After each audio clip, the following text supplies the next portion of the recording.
በባለፈው ትምህርታችን ጠንክሬ ካጠናው ፈተናውን አልፋለሁ፣ ጠንክሬ ከሰራው ሀብታም እሆናለሁ፣ ስራ ቶሎ ከጨረስኩ እደውልልሃለሁ የሚሉትን ኤክስፕሬሽኖች ከአማርኛ ወደ እንግሊዘኛ ማለትም እንዲህ ካረው እንዲህ ይሆናል እያልን እንዴት መናገር እንደምንችል ተምረን ነበር።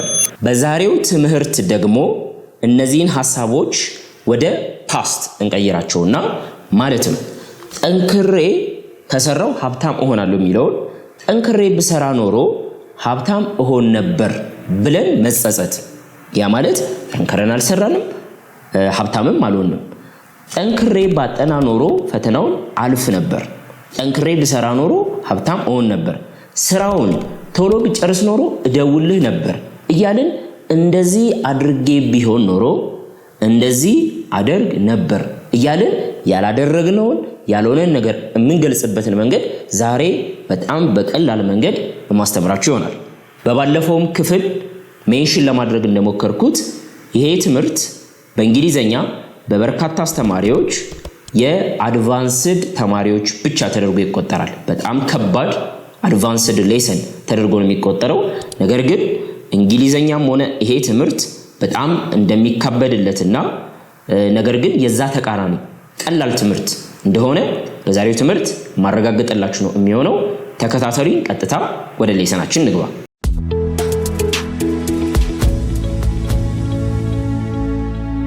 እንግሊዘኛ ላይ ከባድ የሚባለውን ትምህርት ነው ዛሬ አቅልለን የምንማረው ማለት ነው። እነዚህን ወደ እንግሊዘኛ መቀየር ከቻላችሁ እንግሊዘኛ ላይ የመጨረሻ የአድቫንስድ የሚባለውን ትምህርት እንደቻላችሁ እንድትቆጥሩት ፕላስ ደግሞ እንግሊዘኛ ከዚህ የሚበልጥ ትምህርት የሚከብድ ትምህርት እንደሌለውም በዛው እንድትገነዘቡ ፈልጋለሁ። እናንብባችሁ። በጊዜ ብነሳ ኖሮ ትምህርት ቤት በሰዓቴ እደርስ ነበር። ጠንክሬ ባጠና ኖሮ ፈተናውን አልፍ ነበር። ቁርሴን ብበላ ኖሮ የረሃብ ስሜት አይሰማኝም ነበር። ላስት ታይም ትዝ የሚላችሁ ከሆነ ወደ ኋላ ሄደን እንደዚህ ባደርግ ኖሮ እያልን መጸጸትን አልነበረም ስንማር የነበረው። ላስት ታይም በጊዜ ከተነሳው ትምህርት ቤት በሰዓት እደርሳለሁ። ዛት ሚንስ ስለ ወደፊት ስለ ኃላፊ አይደለም። ጠንክሬ ካጠናው ፈተናውን አልፋለሁ ገና ለወደፊት። ቁርሴን ከበላው ረሃብ አይሰማኝም ገና ለወደፊት። ባለፈው የተማርነው ይሄንን ነበር፣ ልብ በሉ እንዳትረሱ። እሱን ያላያችሁ ተማሪዎች ከዚህ በፊት እሱኛውን አይታችሁ ወደዚህ ብትመጡ የተሻለ ነው። ዛሬ ደግሞ ወደ ፓስት ወሰድነውና እንደዚህ አድርጌ ቢሆን ኖሮ በቃ ኢትስ ኦል አባውት ወደ ኋላ ሄዶ እንደዚህ ቢሆን ኖሮ እያልን ኢማጂን ማድረግ ነው። አልሆነም ግን ቢሆን ኖሮ ግን እንደዚህ ይሆን ነበር እያልን የምናወራበት ነው ማለት ነው። ስለዚህ እንድትይዙልኝ የምፈልገው ነገር አለ። አሁን በእንግሊዘኛ የዚህ አይነት ሐሳቦችን እንደዚህ አድርጌ ቢሆን ኖሮ እያላችሁ ስታወሩ የምትጀምሩት እንዴት ነው የሚለውን እኔ መጀመሪያ በጊዜ ብነሳ ኖሮ፣ ጠንክሬ ባጠና ኖሮ፣ ቁርሴን ብበላ ኖሮ ድረስ ያሉትን ወደ እንግሊዘኛ ለብቻቸው መቀየር መቻል አለባችሁ። ከዛ ደግሞ ቀጥሎ ያሉት ላይ እንመጣለን ማለት ነው። ግልጽ ነው አይደለ? ስለዚህ በጊዜ ብነሳ ኖሮ ይሄ እንደዚህ ቢሆን ስንል ሁሌ ያቺ ኢፍ የምትባል መምጣት አለባት አይደለ? ኢፍ መኖር አለባት። ከዛ ምን እንድታደርጉ እፈልጋለሁ፣ ልብ በሉ። ኢፍ አይ ሃድ ማለት ግዴታ ነው። ኢፍ አይ ሃድ ሁላችሁም እስኪ ኢፍ አይ ሃድ በሉ ለራሳችሁ። ኢፍ አይ ሃድ ዩ ሲ ቢጊነር ተማሪም ሆናችሁ ኢንተርሚዲየትም አድቫንስድም ኢፍ አይ ሃድ ማለት ይከብዳችኋል። ኢፍ አይ ሃድ ማለት ግዴታ ነው። መቼ? እንደዚህ አድርጌ ቢሆን ኖሮ ስትሉ ማለት ነው። ኢፍ አይ ሃድ ማለት ይጠበቅባችኋል ማለት ነው። ቀጥሎ የምታመጧት እዚች ጋር ድርጊቷን ይሆናል። የትኛዋን ድርጊት? መነሳት፣ ከእንቅልፍ መነሳት አለ አይደለም? ከእንቅልፍ መነሳት ምንድነው በእንግሊዘኛ? ዌክ አፕ አይደለም? ዌክ አፕ እሷን ነው የምታመጡልኝ ማለት ነው። ስለዚህ እቺ መነሳት ምንድነው? ዌክ አፕ አይደለም? ዌክ አፕ ቨርብ 1 አለው፣ ቨርብ 2 አለው፣ ቨርብ 3 አለው። ዌክ አፕን እዚህ ጋር አስቀምጥላችሁ። ዌክ አፕ wake up verb to ማን ነው verb to v1 v2 v3 የሚባሉ ሶስት ፎርሞች አሉን አይደለ verb to ማን ነው woke up v3 ውስጥ ማን ነው woken up ስለዚህ ከዚህ በፊት ቨርቦች ላይ v1 v2 v3 እያልን በተደጋጋሚ እየተማርን እንገኛለን ስለዚህ የማንኛውንም ቨርብ v1 v2 v3 ማወቅ ተጠበቅብናል eat መብላት ቨርቡ ቱ ማን ነው ate eaten አይደለ መናገር speak ቨርቡ ቱ ማን ነው spoke ቨርቡ 3 ማን ነው spoken speak spoke spoken አይደለ ስለዚህ ሁሉም ቨርቦች v1 v2 v3 ያላቸው እዚህ ጋርም if I had wake up አንልም የምናመጣው ማንንም v3 ነው እሺ if I had ካላችሁ በኋላ ሁሌ ማንን ታመጡልኛላችሁ verb 3 ስለዚህ if I had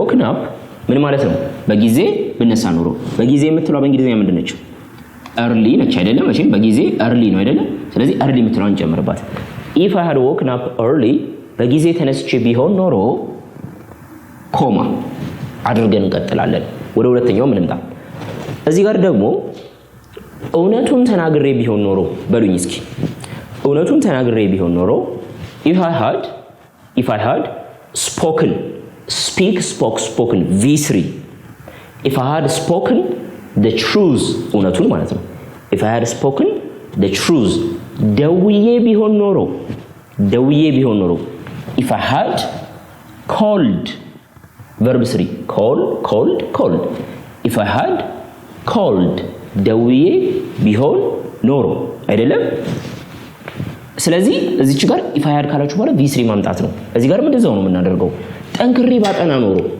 if I had ማጥናት ምንድነው study verb 3 ማን ነው studied v1 v2 v3 መያዝ ለአንድ እንግሊዘኛ ተማሪ ግዴታ እንደሆነ እንድታውቁ ፈልጋለሁ if I had studied hard ጠንክሬ አጥንቼ ቢሆን ኖሮ እያልን ነው ማለት ነው you see ምን ያህል ቀላል እንደሆነ if I had ነው የምትሉት if I had ከዛ የምታመጡት woken up studied verb 3 የማጥናት verb 3 የመነሳት verb 3 ቁርሴም በበላ ኖሮ አሁንም የፈረደባት ማትመጣለች if I had አሁን ደግሞ ማጥናት መነሳት ሳይሆን ምንድነው መብላት if I had eaten eat አትሉም verb 1 ነው ate አትሉም verb 2 ነው eaten if I had eaten breakfast ቁርስ በበላ ኖሮ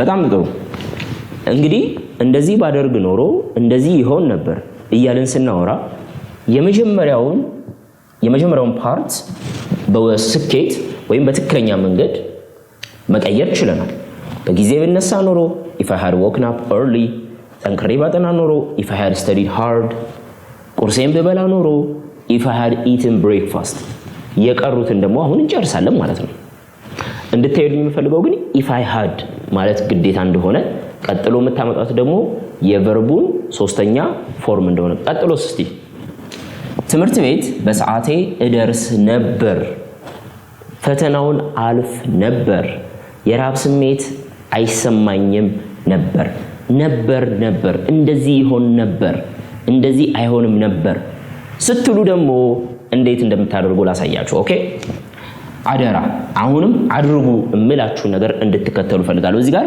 እንደ ግዴታ መከተል የነበረባችሁ ምንድነው if I had አይደለ ከዛስ v3 ግዴታ ነው ተብላችኋል መከተል ነው ይሄን ካላደረጋችሁ ስህተት እናንተ ጋር አለ ማለት ነው እዚህ ጋር ደግሞ ምን ታደርጋላችሁ እንደዚህ አደርግ ነበር ይሆን ነበር ስትሉ I would have ይሄኛው ሲከብዳል I would have ማለት ይከብዳል ቀደም if I had በሉ ይያችኋሉ አሁን ደግሞ I would have ማለት ግዴታ ነው እንደዚህ አደርግ ነበር I would have ምን ያለው በሰዓቴ ትምህርት ቤት እደርስ ነበር መድረስ ምንድነው in English arrive አሁንም የarriveን ማንን ታመጣላችሁ v3 arrived I would have arrived at school on time በጊዜ at school ምትሏን ጨምሩባት የቦታ መጥበብ ነው ግን ምንድነው ያደረኩኝ I would have arrived at school on time ስለዚህ ይቺ I would have ምትሏ ግዴታ ነች ቀጥሎ v3 ፈተናውን አልፍ ነበር I would have ማለፍ ምንድነው pause ግን ማተብላችኋል verb 3 ስለዚህ ኢዲን ጨምር I would have passed the test ወይም the exam so if I had studied hard ተንክሬ አጥንቼ ቢሆን ኖሮ አላጠናሁም that didn't happen I would have passed the test ፈተናውን አልፌ ይሆን ነበርኮ ብለን ስላልሆነ ነገር እናወራለን ግልጽ ነው ወይ ነው አሁን ዝም ብሎ ፕሮሲድ ማድረግ ሳይሆን ምንድነው ኮንፊውዝ ያደረጋችሁ ነገር ካለ አሁን ከዚህ ቀጥሎ ማስተምራችሁ የበለጠ ኮምፕሊኬትድ እንዳይሆንባችሁ የምትጠይቁት ተማሪ የሚያግዛችሁ ጓደኛ ቤተሰብ ካለ ጠይቁ ሌላኛው ጓደኛችሁ ደግሞ ChatGPT መሆን ይተበቀበታል ChatGPT ላይ ገብታችሁ መጠየቅም ትችላላችሁ ካልሆነ ኮሜንት ሴክሽን ላይ ጥያቄያችሁን አስቀምጡልኝ ግን እያንዳንዷ ነገር እየገባቻችሁ እንድትሄዱ ፈልጋለሁ ኮምፕሊኬትድ አታድርጉት በጣም ቀላለው ትምህርት ባይሆን ኖሮ እንደዚህ አድርጉ ብላችሁ ለማድረግ አይከብዳችሁም if I had በሉ ብላችሁ አይከብዳችሁም I would have በሉ ብላችሁ አይከብዳችሁም ትምህርት ነው ሲባል ግን ሌላ ነገር አድርገን ስለምናስበው ነው if I had woken up early I would have arrived on time if I had studied hard I would have passed the test if I had eaten breakfast ቁርሴን በልቼ ቢሆን ኖሮ የራብ ስሜት ይሰማኝ ነበር አላልኩም የራብ ስሜት አይሰማኝም ነበር አይሰማኝም ኖት መጨመር አለባት ኦኬ ኔጋቲቭ ነው እዚህ ጋር አልደርስም ነበር ቢሆን I would not have arrived እደርስ ነበር ስለሆነ ኖት ያልገባችሁ ፈተናውን አላልፍም ነበር ብልኖሮ I would not have እዚህ ጋር I would not have ማለት አለባችሁ አይሰማኝም ይሰማኛል ቢሆን ነው እሺ ኔጋቲቭ ነው ፖዚቲቭ እና ኔጌቲቭ ለዩ I would noትን መጨመር ማለት ነው I would not have have ቀጥሎ v3 አይደለ have arrived have passed እዚህ ጋር ደግሞ ምንድነው የራብ ስሜት አይሰማኝም ነበር ስለመሰማት ነው የምናወራው feeling ስሜት ስለዚህ feel it is verb 1 but right now we don't need the first form of the verb so we need to use this is v2 and this is v3 so we need this one የመጨረሻው ነው የምፈልጋት ስለዚህ I would not have felt አይሰማኝም ነበር ምን hungry የራብ ስሜት አይሰማኝም ነበር እያልን ነው ማለት ነው ግልጽ ነው በሁለት መክፈል አለባችሁ የመጀመሪያው እንደዚህ ቢሆን ኖሮ ከዛ እንደዚህ ሆን ነበር እንደዚህ ቢሆን ኖሮ if I had እንደዚህ ሆን ነበር I would have ግልጽ ነው አይደለም ግን ሶስት ኤግዛምፕል ብቻ ሰጥቻችሁ በደንብ ኮንሰፕቱን ልትረዱት ትችላላችሁ ያላስበው ኤግዛምፕሎቻችንን እየጨመርን ትምህርታችንን እንቀጥላለን እነዚህን እንቀጥል ስምንተኛ ምን ይላል ደውዬ ቢሆን ኖሮ አወራው ነበር አልደወልኩም አላወራሁትም አይደለ if I had called ምን ማለት ነው ደውዬ ቢሆን ኖሮ አወራው ነበር I would have spoken to him speak to አብራሁን ላይ ያለች I would have talked to him ወይም ደግሞ spoken to him talkም spokenም ስለዚህ ቅድም ባስተማርኳችሁ መሰረት ነው እየሰራው ያለሁት አሁን ላይ ግር ሊለን አይገባም አስተማሪን አዳምጬ ቢሆን ኖሮ ብዙ እማር ነበር if I had listened አይደለ ማንን አስተማሪ if I had listened to my teacher if I had listened to my teacher ብዙ እማር ነበር I would have መማር ምንድነው learn አይደለ v3 learned a lot መቼም ብዙ ኤግዛምፕሎችን ስለሰራን አዲስ ነገር ይሆንባችኋል ብዬ አላስብም if I had listened to my teacher አስተማሪን አዳምጬ ቢሆን ኖሮ I would have learned a lot ብዙ ነገር እማር ነበር ጠንክሬ ሰርቼ ቢሆን ኖሮ የተሻለ ውጤት አገኝ ነበር if I had ከዛስ worked አይደለ hard I would have የተሻለ ውጤት አገኝ ነበር I would have got የተሻለ ውጤት ምንድነው a better result አይደለ ስለዚህ እነዚህ የበለጠ ለማጠናከር በያመጣውት ነው እንጂ ቅድም በደንብ ተንተናናል እንዴት እንደምንሰራ ስለዚህ መረሳት የሌለበት መጀመሪያ ላይ if I had የምትለዋ አደራ እቺ እንዳትረሱ if I had በዚህ በኩል I would have አይደለ I would have ከዛ ከነዚህ ቀጥሎ የሚመጣው ማለት ነው called listened worked spoken learned got እነዚህ በሙሉ ምንድናቸው they are all V3 or we call it past participle ስለዚህ V1 V2 V3 የሚባሉትን እንግሊዘኛ ቨርቦች ማወቅ የአንድ እንግሊዘኛ ተማሪ ግዴታ እንደሆነ መገንዘብ አለብን እሺ ሁሉም ላይ ካያችሁ አይ ነው እኔ ነኝ አይደል ሁሉም ጋር ያለውት አይ ነው ደውዬ ቢሆን ኖሮ አወራው ነበርማ እኔ አስተማሪን አዳምጬ ቢሆን ብዙ እማር ነበርማ እኔ ነገር ግን ሌላ ሰው ቢሆንስ ደውሎ ቢሆን ኖሮ ያወራው ነበር አስተማሪውን አዳምጦ ቢሆን ኖሮ ብዙ ይማር ነበር ጠንክረው ቢሰሩ ኖሮ የተሻለ ውጤት ያገኙ ነበር እነማ እነሱ ስለዚህ ከአይ ውጪ ቢሆንብንስ ነው አይደለ ዊ ቢሆንስ ዩ ቢሆንስ ሌሎችም ሊሆኑ ይችላሉ በዛ ጊዜ አይ የምትባለዋን በእነሱ መቀየር እንችላለን አይ የምትለዋን ቀይረን if he had if she had ማድረግ እንችላለን ማለት ነው ግልጽ ነው አይደለ እስቲ ኤግዛምፕሎች እንዴ ኦኬ ተማሪዎች እነዚህን እስኪ እንይ ቀደም እኔ እንደዚህ ባደርግ ኖሮ እያልኩኝ ስለራሴ ነበር ማወራው እዚህ ጋር እስኪ እንይ አንደኛው ብታግዘኝ ኖሮ ስራውን እጨርስ ነበር ይቺ የመጀመሪያዋ ብታግዘኝ ኖሮ የምትለዋ if ብለን ምን ጀምርባት ማለት ነው ብታግዘኝ ኖሮስ ማን አለ አንተ you አለክ አንተ ነህ ብታግዘኝ እየተባልክ ያለው ስራውን እጨርስ ነበር ማ እኔ አይ ስለዚህ በዚህ በኩል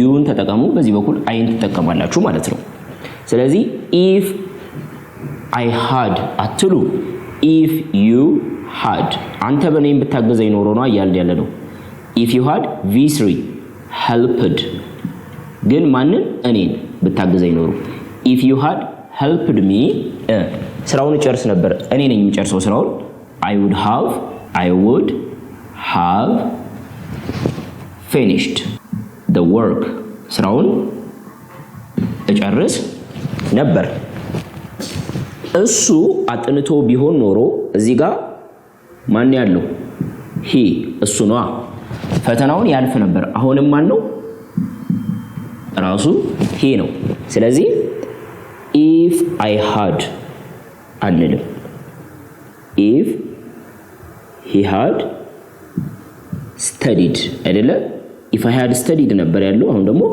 if he had studied ፈተናውን ያልፍ ነበር he would have passed the test ስለዚህ ምን እየቀየረ ነው ሳብጀክት ነው የምንቀይረው አይ የነበረውን ወደ you ወደ he እየቀየረ ነው በጊዜ ብንወጣ ኖሮ ማ እዚህስ ማን ያለው እኛ we እናገኛቸው ነበር አሁንም እኛው ነን we ነን ስለዚህ if we had በጊዜ ብንወጣ ኖሮ if we had gone on time በጊዜ ብንሄድ ኖሮ እናገኛቸው ነበር we would have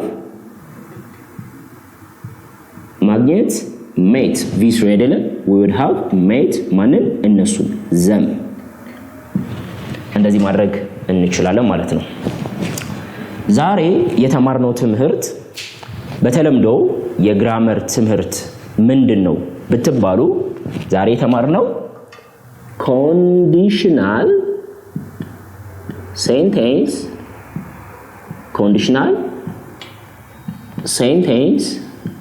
type 3 ኮንዲሽናል ሴንቴንስ ታይፕ 3 የሚባለውን ከባድ የሚባለውን የእንግሊዝኛ ትምህርት ነው ያስተማርኳችሁ። አቅልለን ተምረናል ብዬ ነው የማስበው። ስለዚህ የዛሬውን ትምህርት ተረድቻለሁ ብላችሁ ካሰባችሁ ቀጥሎ የምሰጣችሁ 4 የቤት ስራ ጥያቄዎች ይኖራሉ። እነሱን ትሰራላችሁ ማለት ነው። ኮንዲሽናል ሴንቴንስ ታይፕ 3 ዛሬ በደንብ ተምረናል። እነዚህን ጥያቄዎች ደግሞ እናንተ ትሰራላችሁ ማለት ነው። አንደኛ ወንድሜ እውነቱን ነግሮኝ ቢሆን ኖሮ አምነው ነበር። ወንድሜ እውነቱን ነግሮኝ ቢሆን ኖሮ አምነው ነበር። 2 አስተማሪው በደንብ ቢያስረዳ ኖሮ ተማሪዎቹ ይረዱት ነበር። አስተማሪው በደንብ ቢያስረዳ ኖሮ ተማሪዎቹ ይረዱት ነበር። 3ኛ ህፃኑ ልጅ ወይም ልጁ ተኝቶ ቢሆን ኖሮ እናርፍ ነበር። እንቅልፍ ወስዶት ቢሆን ኖሮ እኛ እናርፍ ነበር። 4 አየሩ ጥሩ ቢሆን ኖሮ ወደ ፓርክ እንሄድ ነበር። አየሩ ጥሩ ቢሆን ኖሮ ወደ ፓርክ እንሄድ ነበር። እነዚህን ወደ እንግሊዘኛ ቀይራችሁ ኮሜንት ሴክሽን ላይ አስቀምጡልኝ። መጠየቅ የምትፈልጉት የበለጠ ደግሞ ኤክስፕላኔሽን ማብራሪያ የምትፈልጉበት ፖይንት ካለ ግን ቴሌግራም ላይ ቀጥታ እኔን ማናገር ትችላላችሁ። የዛሬው ትምህርት እንደተለመደው ፒዲኤፍ ኖት እንድታነቡ ተዘጋጅቷል። ቴሌግራም ቻናላችንን ጆይን ብላችሁ ማግኘት ትችላላችሁ። ቴሌግራም ላይ ሰዋሰው አካዳሚ ብላችሁ ሰርቹ ቻናላችንን ለማግኘት ወይም ከታች ዲስክሪፕሽን ላይ ሊንካችንን ታገኛላችሁ። ስለተከታተላችሁኝ በጣም አመሰግናለሁ። በጣም ደስ ብሎኝ ነበር ያስተማርኳችሁ። ኔክስት ታይም ደግሞ ሌላ ቶፒክ ላይ እንማራለን። ቻው።